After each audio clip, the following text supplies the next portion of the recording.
तर दत्ता पवार या माथाडी कामगाराचं साताऱ्यामध्ये 2 जे आहेत ते आलिशान बंगले आहेत, 3 आलिशान गाड्या आहेत, 2 टोलेजंग बंगले असल्याचं समोर आलेलं आहे।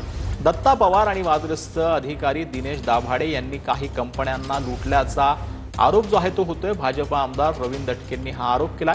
या प्रकरणी आता आकाश फुंडकर यांच्याकडून एसआयटी चौकशीचे आदेश देण्यात आलेले आहेत। त्याही माथाडी कामगाराबद्दल, बोगस माथाडी कामगाराबद्दल शासन कुठलंही चुकीचं पाऊल उचलत नाहीये। स्वतः मी मंत्री म्हणून, या विभागाचा मंत्री म्हणून जेव्हा अशी तक्रार सभागृहात मांडली गेली तेव्हा मी तात्काळ त्या संबंधित अधिकाऱ्यावर एसआयटी लावली। एसआयटीचा अहवाल आता सरकारला प्राप्त झालेला आहे। तो बोगस काम करत असेल, माथाडी कामगारांच्या न्याय हक्काला बाधा पोहोचवत असेल, असा कोणीही कितीही मोठा असला, कोणत्याही प्रकाराचा गुंड असला तर आम्ही त्याला सोडणार नाही। त्याला कडक कारवाई आम्ही त्याच्यावर करू।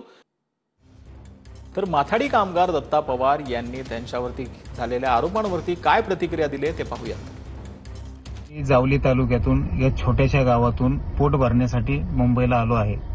माझ्यावरती जे काही आरोप करण्यात आले आहेत ते सर्व तथ्यहीन आणि बिनबुडाचे आहेत। मी एक माथाडी कामगार असून माझा व्यवसाय सुद्धा आहे।